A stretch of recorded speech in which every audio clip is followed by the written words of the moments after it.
এখন কমলা সিজন, তাই কমলা দিয়ে বানিয়ে নিলাম একটি ডেজার্ট, যেটা কিনা খেতে হবে ভীষণ মজাদার। আসসালামু আলাইকুম everyone, welcome back to my channel. দেশে কিংবা বিদেশে, কাছে কিংবা দূরে, যে যেখান থেকে আমার আজকের পর্বের রেসিপিটি দেখছেন, আশা করি সকলেই ভালো আছেন। প্রতিদিনের মতো আবারও হাজির হয়েছি একটি মজাদার রেসিপি নিয়ে।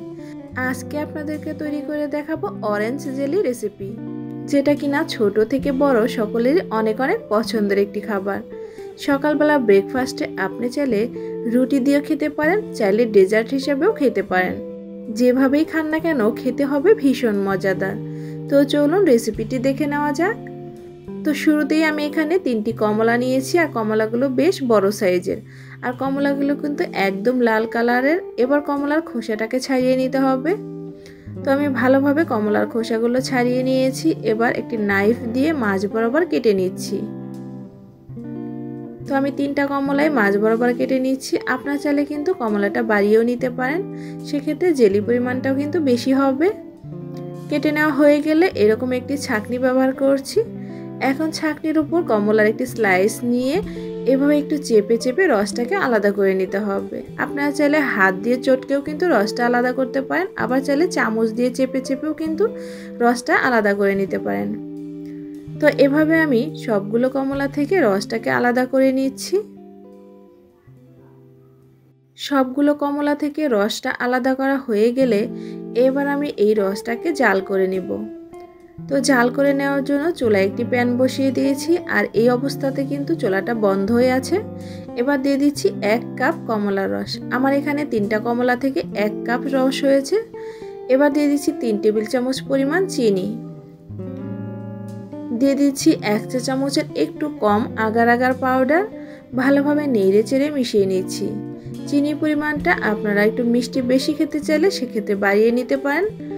এবার ভালোভাবে নেড়ে চেড়ে মেশানোর পর অ্যাড করে দিচ্ছি সামান্য একটু অরেঞ্জ ফুড কালার। এখানে আমি ফোস্টা ক্লাকার্সের ফুড কালারটা ব্যবহার করছি। এটা বেশি দেওয়া যাবে না, সামান্য একটু দিলেই হবে। এবার নেড়ে চেড়ে ভালোভাবে মিশিয়ে নিচ্ছি, আর ভালোভাবে নেড়ে চেড়ে মিশানো হয়ে গেলে চুলাটাকে অন করে দিচ্ছি। ভালোভাবে নেড়ে চেড়ে মেশানোর পরই কিন্তু চুলাটাকে অন করতে হবে। চুলাটা অন করে কিন্তু এই উপকরণগুলো মেশানো যাবে না।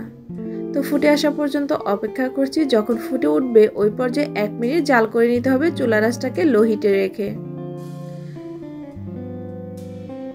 তো আমি 1 মিনিট চুলা আঁচ লো হিটে রেখে জাল করে নিয়েছি। এবার একটি কাচের পাত্রে আমি তুলে নিচ্ছি। আপনারা যে কোনো পাত্রে কিন্তু জেলিটা তৈরি করতে পারেন। এবার অপেক্ষা করব কিছুটা ঠান্ডা হয়ে যাওয়ার পর। এবার নর্মাল ফ্রিজে আমি আধা ঘন্টার জন্য রেখে দিব। তো ফিরে এলাম আধা ঘন্টা পর। দেখতেই পাচ্ছেন জেলিটা কিন্তু বেশ জমে গেছে। এবার জেলির চারপাশ থেকে আমি একটি নাইফ দিয়ে এভাবে ছাড়িয়ে নিচ্ছি। ছাড়িয়ে নেওয়া হয়ে গেলে এবার আমি একটি সার্ভিং ডিশে তুলে নিচ্ছি। একটি স্প্যাচুলার দিয়ে আমি এভাবে তুলে নিচ্ছি। এবার জেলিটার নিচের সাইডটা আমি উপরে দিচ্ছি।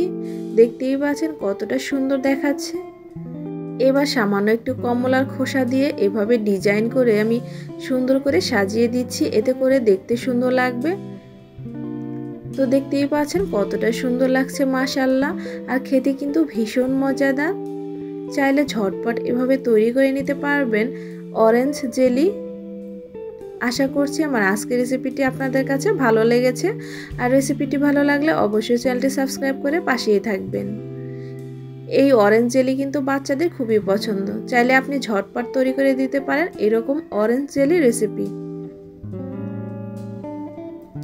এই অরেঞ্জ জেলিটাকে আমি একটু কেটে দেখাচ্ছি।